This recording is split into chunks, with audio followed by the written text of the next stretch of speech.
Welcome to our channel. Morning எழுந்துக்கணும்னாவே எல்லாருக்கும் ரொம்ப சோம்பேறியாக இருக்கும். இருந்தாலும் நம்ம மார்னிங் எழுந்துக்கிறது ரொம்ப நல்லது. டீ போடலான்னு நம்ம போகும்போது எங்கள் மாமியார் ஆல்ரெடி டீ போட்டு வச்சுருந்தாங்க. நானும் டீயை குடிச்சிட்டு எல்லாருக்கும் டீயை போட்டு கொடுத்தாச்சு. கொடுத்துட்டு ஆஃபீஸ் போக லேட் ஆகுது ஹஸ்பண்டுக்குன்றதுனால பிரேக்ஃபாஸ்ட் செய்ய ஆரம்பிச்சிட்டோம். இட்லியும் கிரவுண்ட்நட் சட்னியும் தான் செஞ்சுருந்தோம். பிரேக்ஃபாஸ்ட் சாப்பிட்டு முடித்த உடனே எங்கள் வீட்டில் இருந்து கால் வந்துச்சு. இந்த மாதிரி ஜுவல்லரி எடுக்க போகணும், வா போகலான்னு கூப்பிட்டதுனால நான் ஜுவல்லரி எடுக்க கிளம்பிட்ட உடனே அங்கே போய் பார்த்தா தான் தெரியுது என் ஹஸ்பண்டுக்கு தான் ஜுவல்லரி எடுக்கிறாங்க அப்படின்னு. அதை போயிட்டு டிசைன் எல்லாம் பார்த்தப்போ எனக்கு ஒரு டிசைன் பிடிக்க, அம்மாவுக்கு ஒரு டிசைன் பிடிக்க, அவருக்கு ஒரு டிசைன் பிடிச்சது. இருந்தாலும் ஃபைனல் பண்ணிட்டோம், அவருக்கு பிடிச்ச டிசைனை எடுத்துக்கலாம் அப்படின்னு.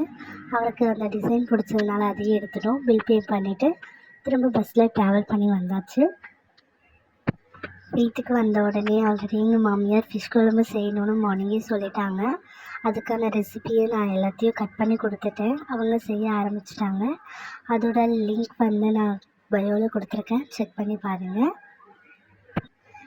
மீன் குழம்பு செஞ்சதுக்கப்புறம் எல்லோரும் மத்தியானம் சாப்பாடு முடிச்சிட்டோம். லன்ச் முடிச்சுட்டு அதுக்கப்புறம் எல்லோரும் ஒரு குட்டி தூக்கம் போட்டோம். தூங்கி எழுந்துட்டு ஈவினிங் நான் ஆல்ரெடி பப்ஸ் வாங்கிட்டு வந்திருந்தேன். அந்த பப்ஸும் டீயும் போட்டு குடித்தாச்சு. இப்போது ஈவினிங் ஒரு சும்மா வாக்கிங் போகலான்னு மேலே போகிறோம்.